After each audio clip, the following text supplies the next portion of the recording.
The Ensemble podcast is intended for professional financial advisors. This content is created in partnership with our sponsor, Zurich Australia Limited, ABN 92 000 010 195 AFSL 232 510, and is limited to publicly available information. Before acting on any general advice, you should consider whether appropriate and obtain financial advice from a qualified financial advisor. Ensemble does not hold an AFS licence and does not provide any financial advice or services or endorse any general advice. If a PDS or IM exists, you should obtain a copy and review it thoroughly before making a decision. Hi, I'm Andrew Rocks from Ensemble, and I'm thrilled to be bringing to you the podcast Engine Room, that's devoted entirely to the practices or the business of financial advice.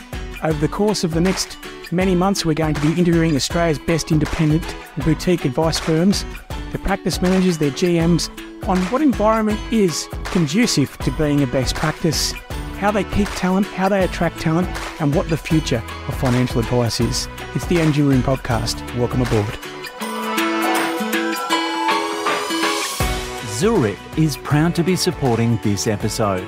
The Zurich and OnePath Advisor portal is more efficient than ever before, giving you access to 2 leading brands with 3 highly sought-after products, underpinned by 2 powerful underwriting engines, all with 1 simple sign-on, making it easier for you to do business and perform at your best. Hi, my name's Andrew Rocks, and welcome to another edition of the Engine Room podcast. Today, I've got the pleasure of interviewing Aimee Lucas, who is the practice manager at Burke Britton, one of Victorian powerhouse practices. So without any further ado, good morning, Aimee. How are you? Morning, Andrew. Great, thank you. And beforehand, this is your first ever podcast.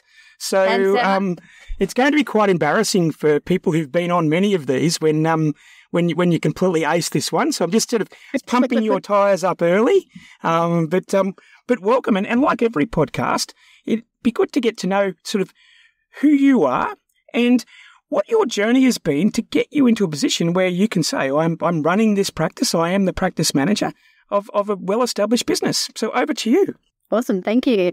Quite a simple story I feel like I've had along my journey. So I was a small-town country girl, born and bred back in Portland, about 3 hours down the coast. So made the decision at about 19 years old to make the big move up to Geelong. It seemed like quite a big move at the time, but looking back, it probably wasn't as dramatic as what I thought it was.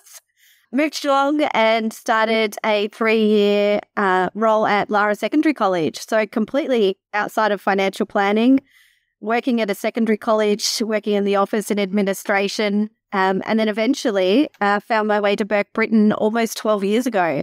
So entered the financial planning industry as a receptionist, had absolutely no idea what was going on out the back. I just sat in reception, greeted clients, made coffees, handed files to the right people, and obviously sort of, just threw myself right into the role 12 years ago with the practice. And can I ask you, and really interesting, this particular sort of way in which people understand the business, it's fair to say at reception that you do understand what clients think of you and what suppliers think of you.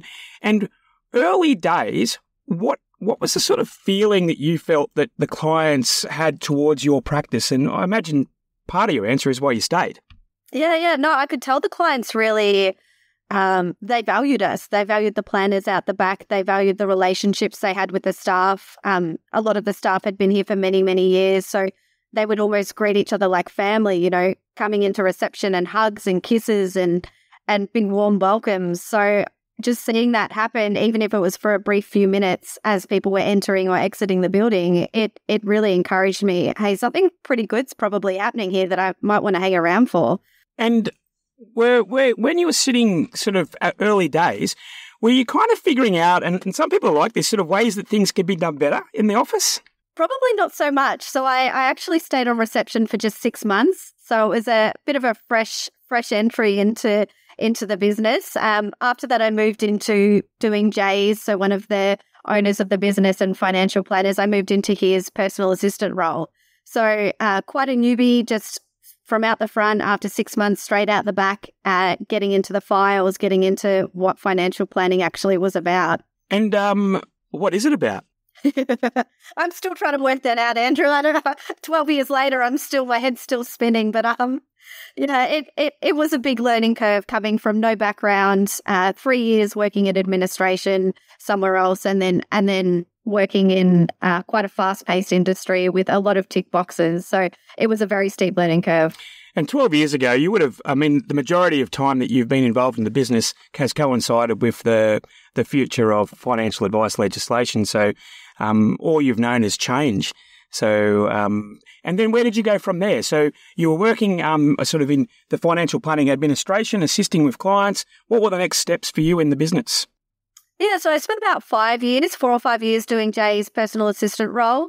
And back then it really was personal assistant, everything from picking up the washing to preparing the files, everything in between.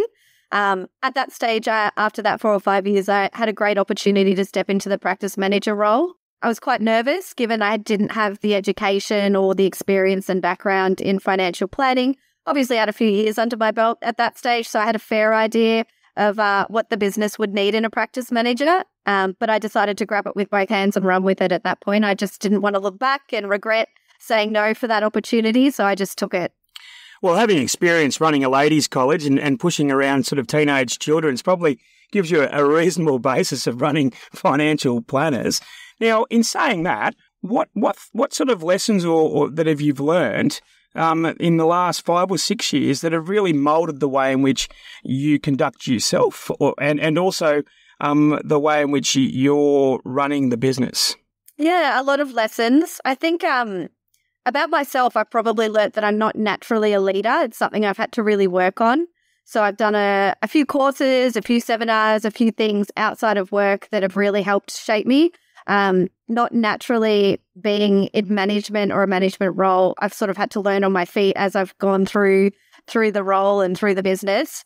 But I've really enjoyed it. I enjoy a challenge. I enjoy working hard. I enjoy people and working with people and helping them achieve what their goals are. So I think the lessons are probably say yes to a lot of things. So I try to say yes, even if it's out of my comfort zone, say yes, go with it, embrace it, experience it, and try not to be so hard on yourself. I think I've really, really learned that, it's not the end of the world if something doesn't work out. You can pivot, you can change your pathway, and you just got to keep working on it. And you mentioned you've done some courses that have helped you. What were the main types of ones that you've done, just for other people who are embarking on this? And did you do that in person or online? What was the ones that you can remember were successful? You don't have to remember the names, but just the topics. Yeah, interestingly, they haven't been management courses per se, and they haven't been financial planning based. So one that I completed in Melbourne pre-COVID in person was called Landmark. So that focused a lot on not spinning stories in your head, pretty much, and not diving into some spiral of what might happen or has happened. So that was really good. It was, like I said, it wasn't management based. It was more personal based and personal growth.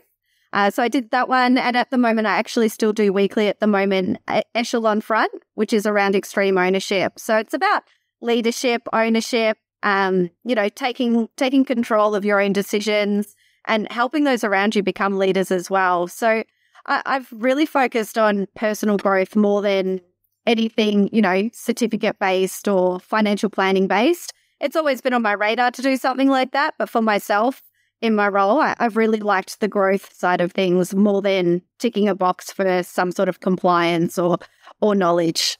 And what we might do is we might just attach a few of those links, attach this podcast. Echelon Front, I think you mentioned, was one of the ones that you're actually still involved in. So I think you're right. The fact that the engine room focuses on practice managers is the skills and the disposition to run the operations of a business quite often is not natural, that natural outgoing extrovert nature that quite a lot of financial planners exhibit. Whether they are or they are not, that's for them and the listeners to actually decide. But they quite often have to do that because generally in a meeting, the main role of a planner in a meeting is to get people to do things that they know they should in a time frame they otherwise wouldn't. So, there's probably a bit of bravado there. And acknowledging that was one of your points where you needed to develop is the key to success. So now you moved 3 hours. So Portland's 3 hours south of Geelong. Is that right? It is. I didn't know there was a 3 hours south of Geelong. Must be on the water, is it? You just keep driving.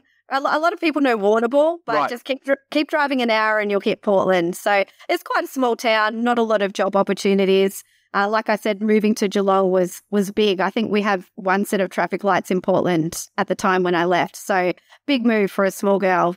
Perfect. And Geelong, you've settled in 12 years. Now, let's talk about this business that you've found yourself initially starting in and now being quite operational in, Burke Britton. So give the listeners a bit of an idea of the scale. How many advisors do you have? What does your back office look like? Maybe just give me a bit of an idea, please.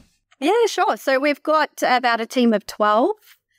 Most of us are based in Geelong and 4 of those 12 are ARs. So those ARs have been with us 10 plus years, the 4 of them, and 2 of them being actually the owners of the business, so Peter Burke and Jay Burke. Besides that, we have some administrators, we have a receptionist, and we actually have one ongoing full-time paraplanner now as well. When I look at Peter and Jay are father and son, is that right?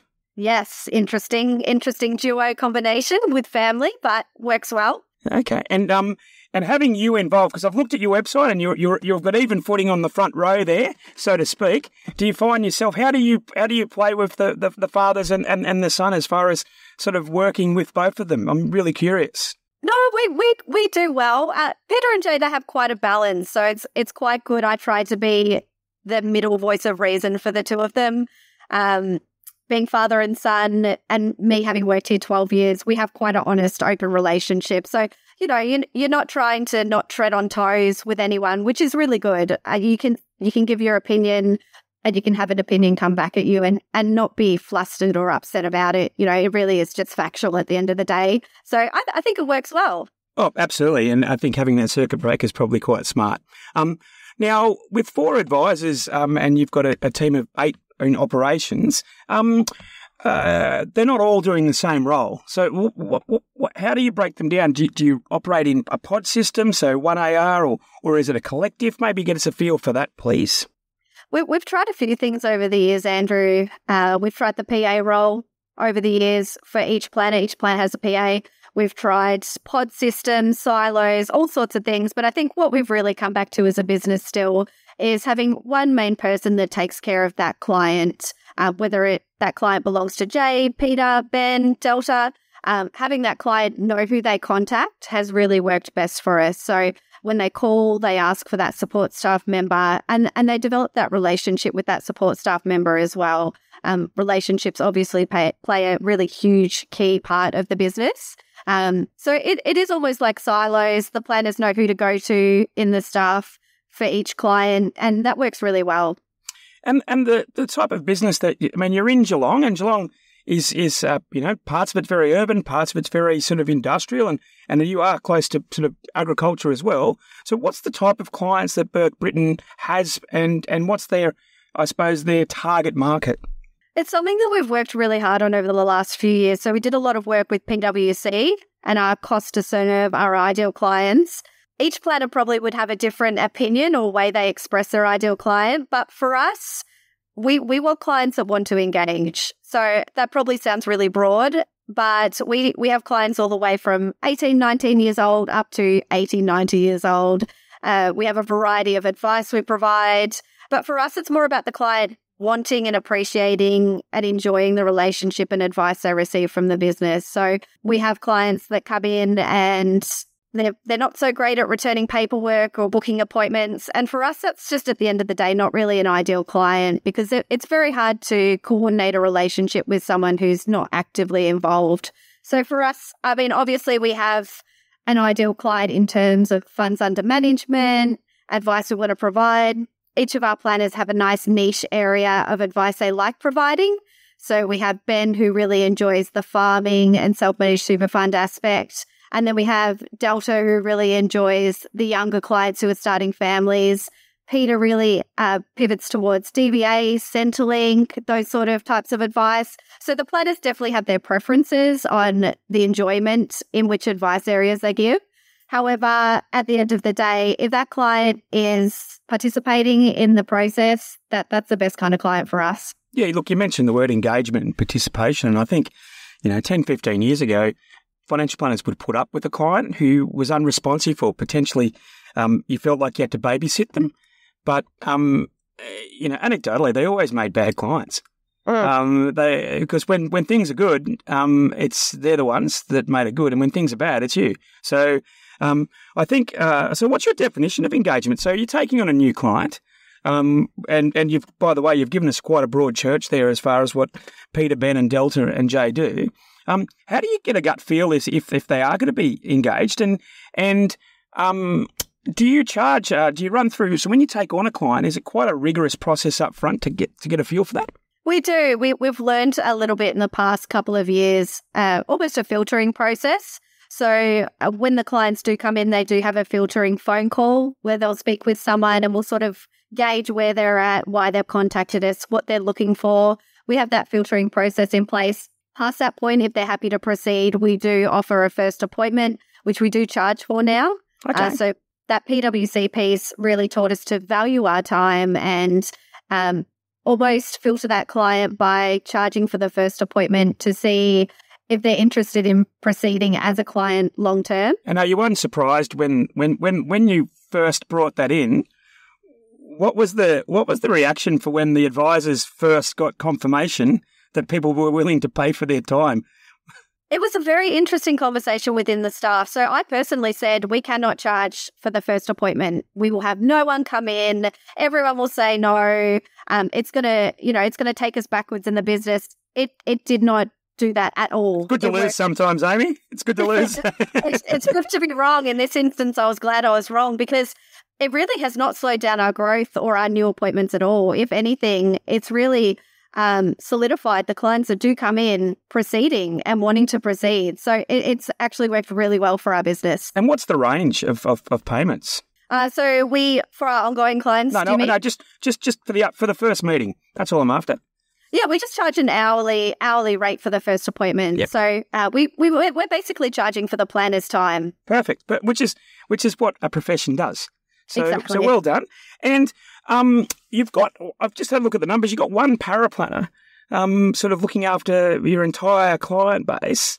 Shout out, what's your paraplanner's name? So her name's Chris. She's actually the only one that's based in Melbourne, so outside of our office. Right.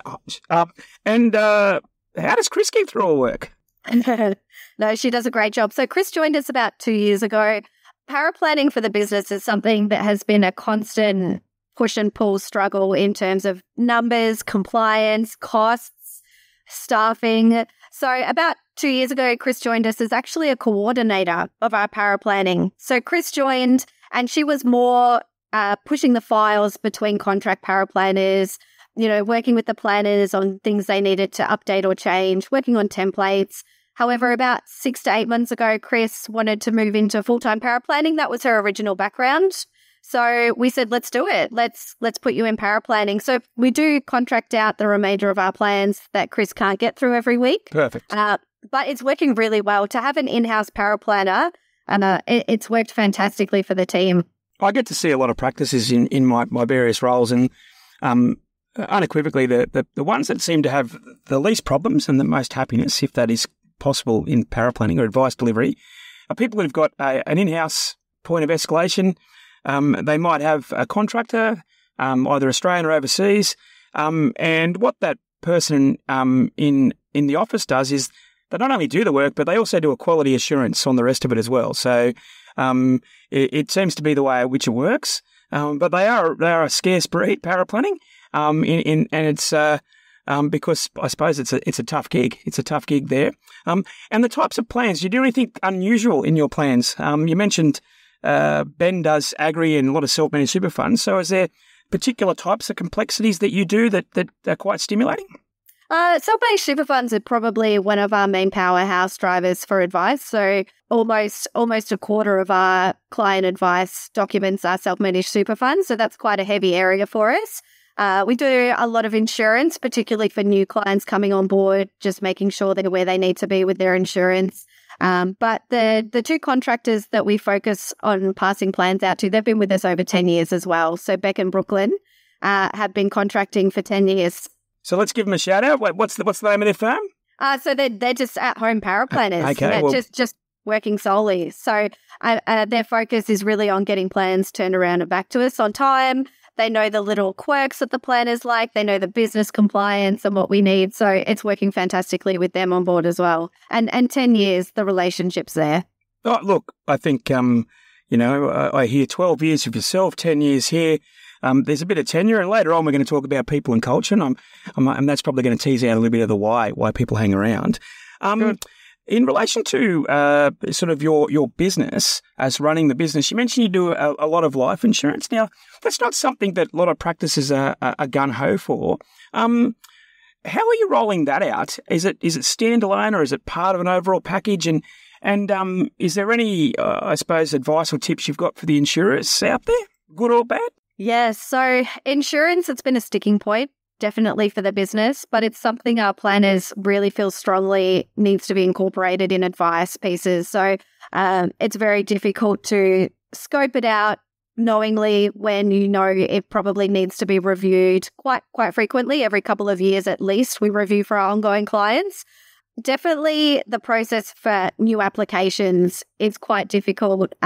Pre-assessments is something that we've reviewed over and over and over the last few years. We have a very thorough template for our pre-assessments for insurance applications that we have the clients fill in advance. We get the insurers to review in advance. And there's always, I would say 9 out of 10 times, there's something that pops its head up through the underwriting process that no one expected. Sometimes the client doesn't even have a memory of something that's happened because it's so long ago. So our insurers that we use, they're quite supportive, but there's always a bit of a delay with our insurance files, unfortunately.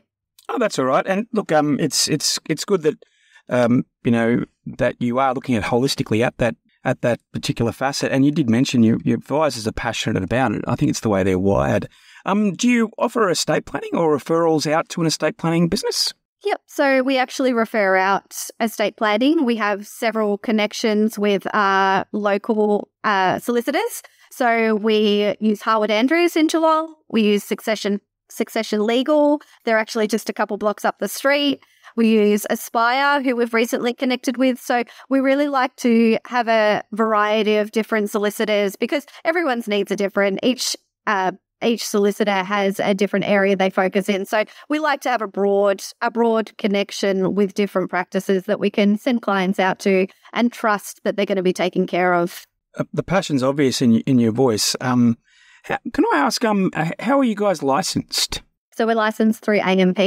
Okay. And have you been with them for a long time or a short time? A very long time. So Peter, originally the practice principal, he went from GIO, so back in the GIO days, obviously not very familiar for myself, but GIO over to AMP, and that was about 22 years ago, I believe. So we've been with AMP that whole ride, that whole time. Perfect. And when you're talking about the advice delivery, we spoke, just about life insurance then. How do you manage the investments? Do you have an SMA or an MDA? What's the philosophy for your group on managing investment, or is it just a free-for-all?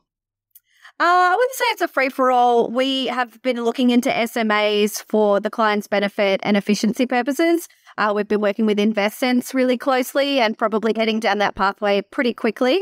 But at the moment, we have a monthly investment committee meeting where the planners sit on. We often invite externals to join that meeting so that we can get a perspective and see where they're at. And we use a range of managed funds, and we outsource to Shaw and Partners for our share purchases as well. So a bit of a variety. Some of the clients we also put on just a simple index fund, just a mix so that we don't have to actively manage them so much. But definitely heading down that SMA pathway that I know a lot of practices have done.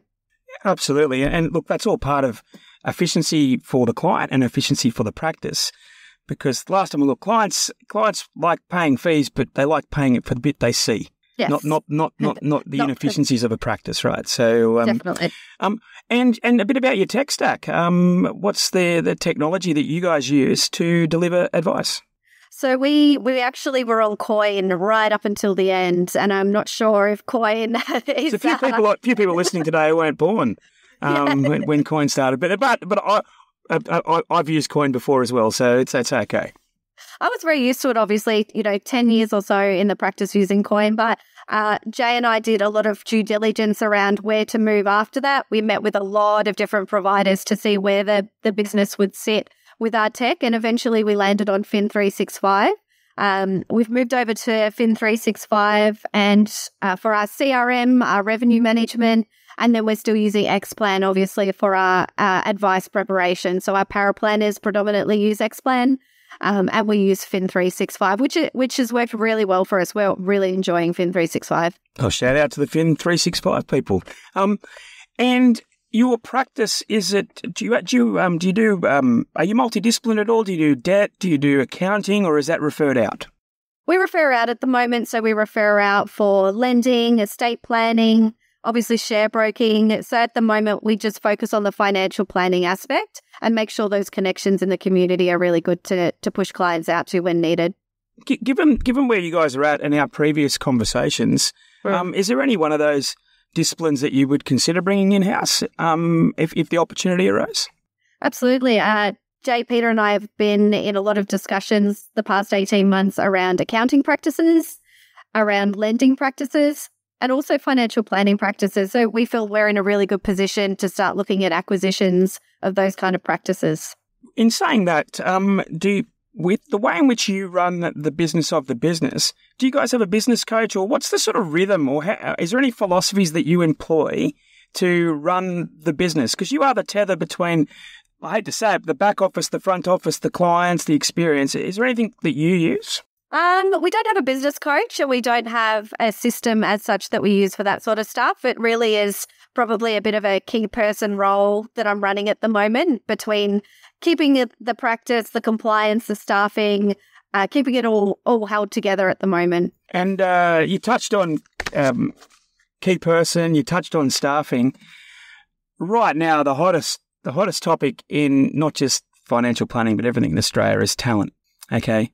We're a people business, but people cost money, and we've got to deploy them effectively. So what I would like to ask is why people join Burke Britton, why people stay, and you've got a few tenured people there, and what your plan is as the practice manager to ensure that the growth is evenly spread in your talent from your ARs all the way through to your most recent recruit. Yeah, so heavy question. We do have some long tenure staff members, but I think we can honestly say we've had quite a high turnover also in the past 4 or 5 years. I think given the industry, the level of compliance, the work that sits behind, you advertise it as an administrator coming on board, and they don't realize what's hit them in the back office often because it's such a deep industry that, you picture creating a few forms, but it's really about the relationship. So for us, we like to focus on the person more than the certificates or education that they've received. And that's held us in steadfast. So Ben and Delta, for example, both being current ARs, have come from right through administration. They've touched on paraplanning, and moving into their AR roles has really given them the grounding for the role they're in now, so that they've learned the business from the ground up. So they're the type of people that we're looking for. So just confirming, 2 of your ARs, Ben and Delta, didn't start as ARs. They started in which particular role in the organisation? Just straight administration. So Delta's been with us, I think it's coming up 17 years actually. Delta's it started in the office as well. Same with Ben. And we do make that very clear when staff come on board. We want someone who wants to be involved in the whole practice, not just walk into a seat as an AR and be handed a bunch of clients. We want the knowledge of the practice. We want them to know the why and the how and everything in between that as a small practice. And being a small practice, you have to know what happens everywhere, because there's often side steps, short-term or long-term, into different roles that you're going to need to be across if you want to succeed in the business. And you mentioned one thing, and first of all, don't beat yourself up over the last couple of years. There was a particular pandemic that happened to hit Victoria harder than most, so it's been a tough gig. The thing you highlighted, which is that administration and financial planning is way more than administration generally, where you have to have a deep empathetic knowledge of the clients. You have to have relationship skills as well. Is there anything that you do when you're bringing those team members through, or you'd like the industry to do to help that segment of the business? And why I bring that up is that good planners are only as good as the people around them. Definitely. I think there's not enough support for the administration side in financial planning. So ARs obviously get a lot of support with PD days, CPD, learning knowledge. For us, as a back office, there's not a lot of that happening. Hence why I went out and found my own PDs like Landmark and Echelon Front. So I sourced a lot of that for myself and my own growth. A lot of it is just on the ground learning for our team, to be honest, because systems and processes change so often and compliance changes so often that you can have a process manual for everything, but you could have a staff member come in next week and the process has changed due to something that's happened. So a lot of it is on the ground learning, which I think can be a big challenge for people. But we're only open to suggestions and ideas for professional development, either from our licensee or outside of that. We're very open to saying yes to supporting our staff, either professionally or personally, with any courses or any days they want to go and do. Great. First of all, great. The second anecdotal, I suppose, as part of being part of Ensemble, I was having a chat to Emily the other day, who's sort of the head of community, and that sentiment of, is there a place for people to learn peer-to-peer learning or getting resources who aren't ARs, it just is an avalanche. We're finding that people are reaching out to Emily saying, hey, look, I'm not on the FAR, but I've been in this practice for 15 years. Can I join the business? And if I do, where do I go? So we definitely do want the entire sort of ecosystem to be part of Ensemble. And if you're out there listening and you're either logging in as your advisor, right, feel free just to reach out. This is part of us trying to build the positive evolution of financial advisors via positive evolution of their practices. And there's probably a big push for a bit more support around practice managers. As you said, it's there's a real people component of getting this right, and we're probably underdone because we're so focused on compliance in financial services. We're probably underdone on people skills as far as compared to other industries. So a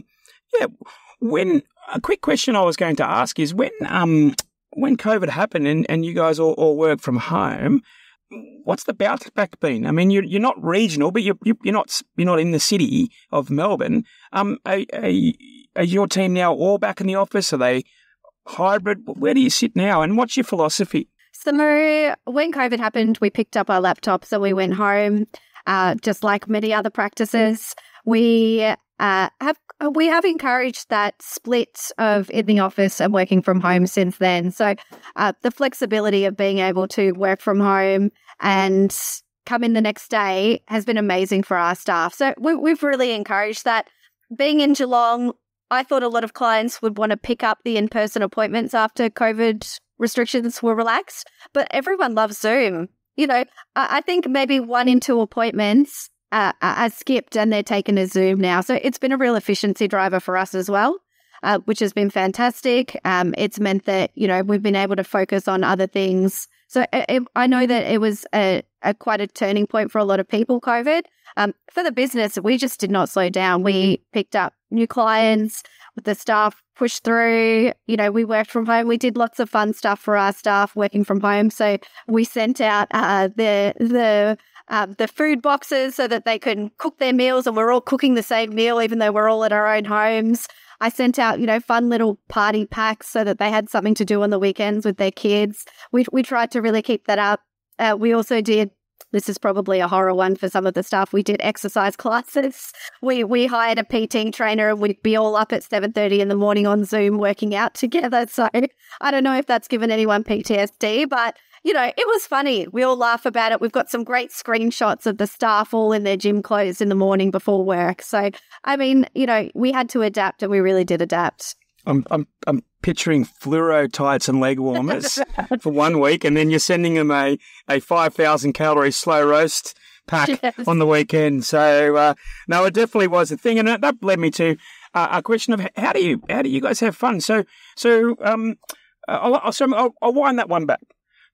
With Burke Britton, do you guys set quarterly goals, annual goals? What's the way in which you guys set your company goals, and how do you articulate and share that journey with your team? Yeah, at the moment, we do have one-on-one catch-ups with our staff to review their progress. Generally, they're held quarterly, so we like to stay in really close touch with our staff members one-on-one. We have a bit of a Bali challenge with a new business upfront goal that's dollar-based that we're trying to hit at the end of financial year, and we'll all head off to Bali. So we've got some fun whiteboards drawn up with some beer bottles, some bintang bottles that we're filling up. But each month we review how the new business has gone per planner and as a team, as a total. So we like to keep it pretty fun and lighthearted, and it gets everyone involved in the business goal at the end of the day. That's brilliant, by the way, because it's visual, and it's bringing people together. And look, I mean, it's now we're in the 4th month of the year. How are you guys going? Let's go public. We're tracking not too bad. We've got some high goals, but I think it's not the goal that's such the focus for everyone. It's the team value around that goal. And every month we all, sit with bated breath as we update our whiteboard, and, everyone's jarring each other about where they're at or where they're heading. And, they're all, saying, I've got this in the pipeline. It's going to happen next month, so I'm counting it already. It's a bit of fun. But the serious note is the end goal. That's a business goal, really, at the end of the day.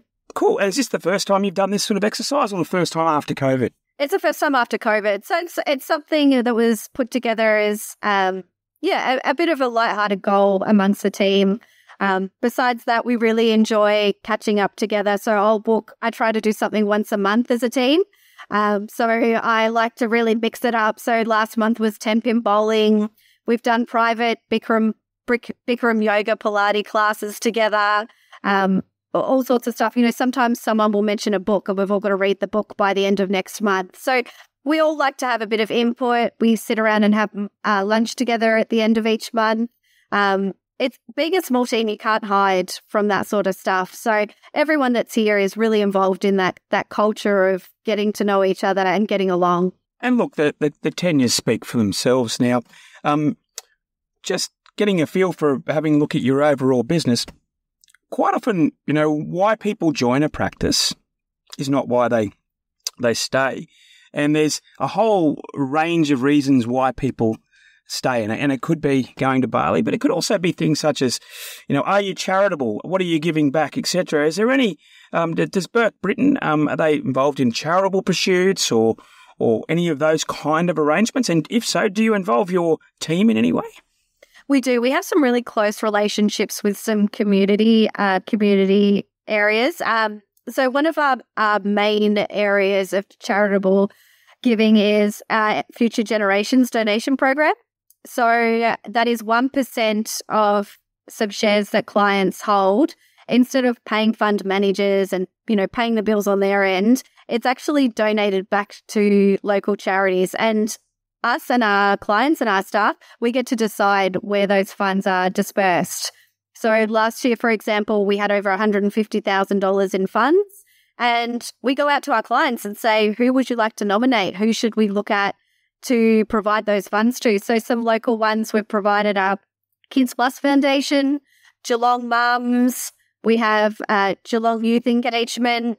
So we have a lot of connections with those areas, and we love to support them. So we'll go to their lunches, their golf days. We've volunteered at Geelong Mums. I've had Peter and Jay packing baby clothes on a Friday afternoon and learning about how important supporting children and young families in Geelong is. So we try to involve the staff in that as much as possible. We help at the Bunnings Lions Club, barbecues, all sorts of things. I'm just going to, I suppose, get you to repeat how you do that. So 1% of what the billable fees that would otherwise go to your practice gets apportioned on your P&L into a charitable foundation. Is that correct? Not quite. So not our personal practice. We wouldn't be taking the 1%. It would be the Future Generation Fund. Got it. So they actually donate that back. And due to our holdings and the size of our holdings, we get to nominate. So they do have some charities on their list who do receive funds, but being quite a large practice, we get to decide. So I think we're in our 5th or 6th year now of getting to be part of that program. And it's amazing. We've sponsored a guide dog. We took a guide dog all the way through from being a puppy, and he's now supporting someone that needs a guide dog. So it's been amazing. You've got 12 people in your practice and you gave away $150,000 last year. That's really positive. And I just waded through your website and you've got a running total of $550,000 in charitable giving, which is the real deal, right? So it goes to show you. So if you're out there and you're looking for a role model on a not just a per capita but an absolute basis, and even a methodology of giving, some people want to give, but it just gets complicated in how they do it. It sounds like the method that you've established seems to be sustainable, and material as well. So well done to you. And look, I know that you're in a big licensee, and that licensee has lots of training and development for their advisors and whatnot. Is there any other sort of training points that you put in place in your business? Probably just the main CPD that the planners participate in at the moment. So outside of that, we encourage them to keep their eye open for any personal development that they'd like to do as well. We have monthly planner meetings where the 4 of them catch up and discuss strategy and investment options as well. So we honestly, we've been quite in our own world for quite a long time. Hence, in the last couple of years, we've tried to move into the growth phase and open our eyes and our doors and really look out now and see what's out there for the team and for the business. So going into a growth phase is definitely one thing saying you are. But do you believe that you've built the platform right now so that you can plug in, whether it be new advisors or new disciplines or new practices? What have you built that you think is sustainable and or have you got a little way to go on that? I think we're ready. I think we're very ready. We've got the tech piece down pat. We've got the staffing down pat. We've got the revenue management down pat. The culture is just sitting at such a fantastic level. We're ready for anyone to enter and join, from administration right up to AR level, PY candidates, acquisitions of other businesses. We're really poised and we're so open for it as well. We're not worried about a certain area that we need to improve on. We're open, willing and ready. And you've got history in doing it, right? So Ben and Delta have come through and they're ARs now and they've come through that. And you mentioned PY. Have you got any people in the PY program currently? We do. We have Shay. Shay's running through his PY. So he's actually looking to finish that up, hopefully a little bit earlier, but at the moment he's on track for March next year. And that's been a big part of our succession plan as well. So Peter, I don't think he'd mind me saying, he's looking into his final years as an AR and as a financial planner. He's been in the business many, many years, and he's been part of a succession plan the business has had going for probably 6 or 7 years now. So that's been a really big piece for Ben and Delta, succeeding under Peter, sharing his clients, and naturally the growth of that has seen us see how successful that is. And we're doing the same thing with Shay. So Shay's now starting to succeed under Jay, and that's going to see Jay freed up to spend more time on the practice instead of in the practice. Yeah, cool. And if I was to come and so what's your recruitment process? So given that it's very family focused as far as the collective being the family and the tenure, where do you currently get your people from? We've tried a lot of different methods in attracting new staff. We've done everything from Seek to Deakin Uni, advertising through Deakin Uni. Probably our most successful method, though, is personalities and knowing someone. So someone's come from a second or third party that's referred them. So personal references is a big one for us. Ben, for example, actually grew up in Horsham where Peter grew up. So sort of a third party connection of knowing each other that way. And then Delta was actually hired because someone knew of her and knew she was looking for some work. So it's really been a connection. Actually, myself, I actually came because my friend was working here at the time and she referred me. So you still have to go through the interview process. You have to check all the boxes. You have to be aligned with the business's philosophies and where we're heading. But for us, the successful method has been references. And given that you've worked with the principals very closely for the last decade, what's been the biggest error or the biggest lesson that you've learned when you went down a rabbit hole incorrectly, and what did you do to make sure you didn't do it again? Yeah, I think there's probably a couple of examples. Well, probably more than a couple examples, if I'm being honest. It's going to be a 3-hour podcast, Aimee, so we could just truncate that. That'd be great. I think, can I give a specific example? Is that okay? Whatever you want. I mean, but we never edit these things. Okay, perfect. So I think one main example is our offshore team. So we saw other practices and we saw during COVID that offshore was a fantastic path to go down at looking at support, either back end, having offshore resources. And we pushed down that pathway for quite a while before we realized it actually just didn't align with where the business was headed in the next couple of years. So we called it at the end of the day. We moved back onshore. We hired in-house admin support. And, it's probably just a lesson that you don't have to hang on to something for so long. If it's not working, it's okay to call it. And that goes all the way from tech stacks to staffing to, processes and systems. If it's not working, yes, you want to give it a bit of a try for a while. You want to try and pivot and tweak what you can. But at the end of the day, if it's not right for the staff or the practice, then it's okay to make a decision to move in a different way. Oh yeah, and it's the timing's everything, right? So if you look at the last 10 years, there's been external factors that have meant people move in one way or the other. Who would have thought that we'd have pretty well no unemployment? So getting people now is tough going. It's tricky. And also, you mentioned you did some work with PwC at the beginning of this podcast, and without knowing their program, that would have been very much, what are you guys good at? Have you priced it appropriately? So like most practices, you probably have reduced the actual numbers of clients over the last 5 or 6 years. Would that be right? It's correct, yes. You hit the nail on the head. Yeah, so if you've got, when you actually do that exercise and you get your pricing correct and, right up to you guys are charging for initial appointments, then you may not need as big an engine to service the engaged clients, which is exactly the ones you want. But now you've actually done all of that. You've fleshed that through. Now's the time to grow again. And I think that's a consistent theme with a lot of practices.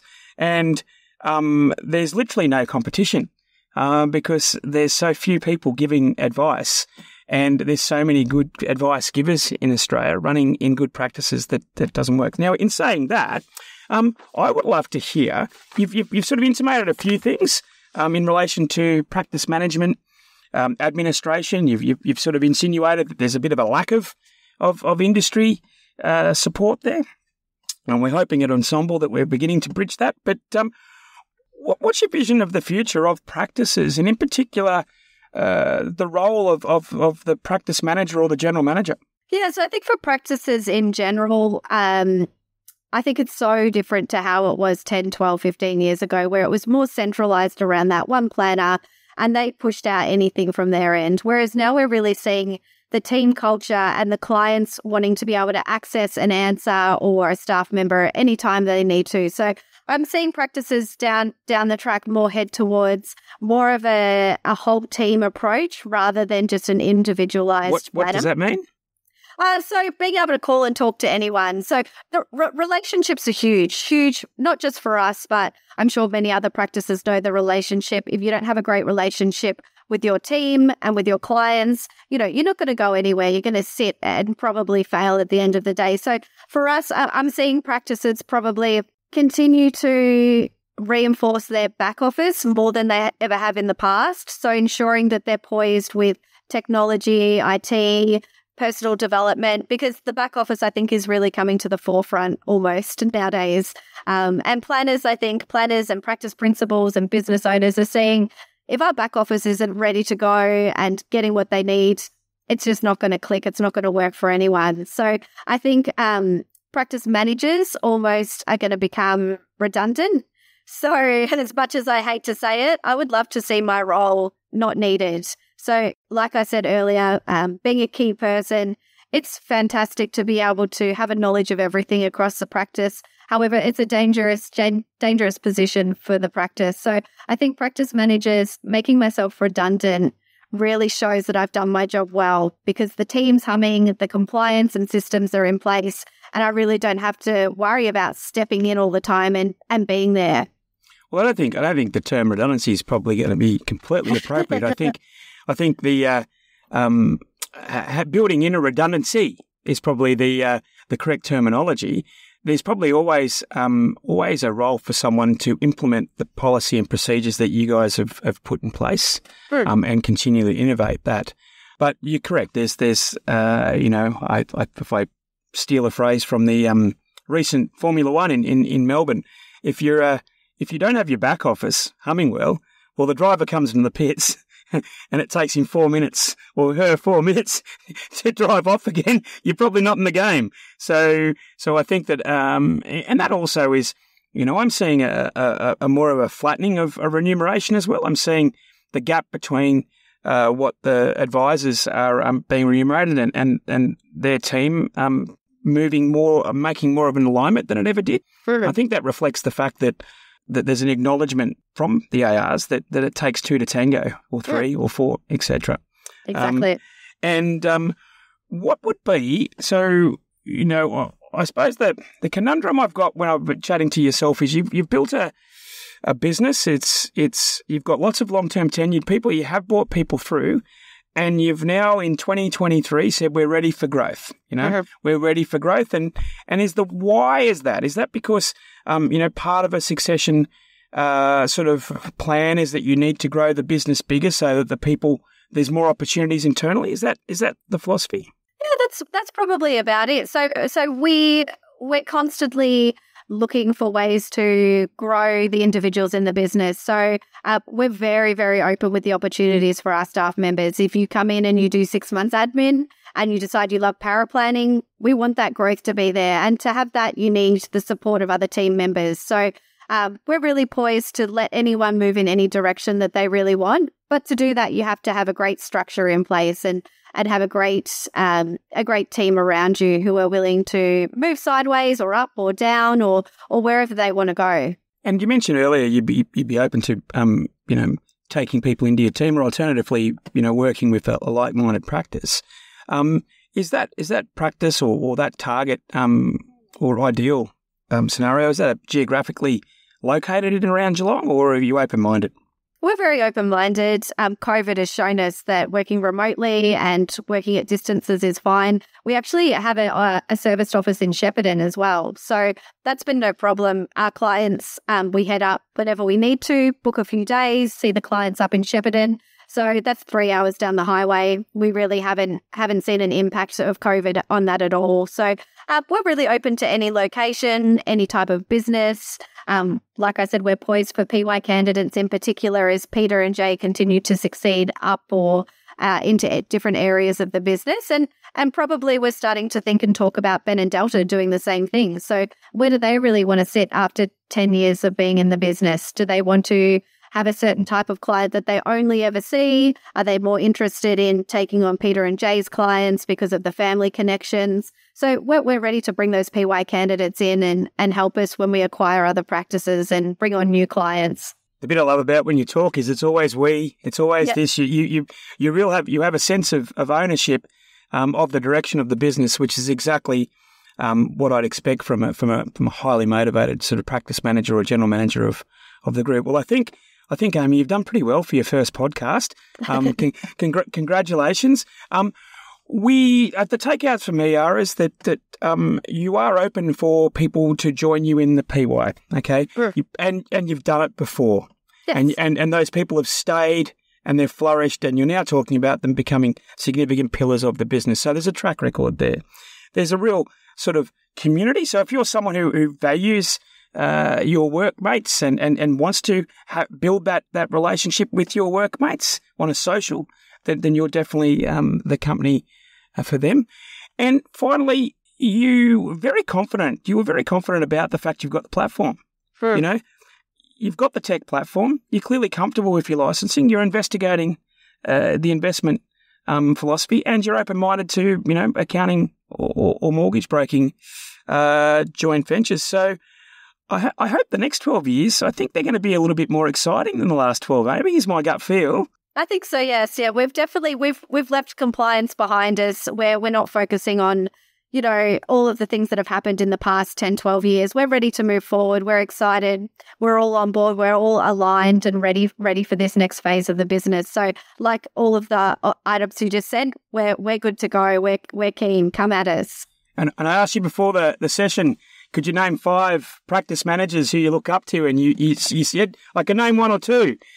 So if you're a practice manager or you're aspiring to be one and you're listening to this, you've probably now got another one to add to your collection. And with that, I'd like to thank you for being on the Engine Room today, Aimee, and have a great day. Thank you, Andrew. Thanks for having me.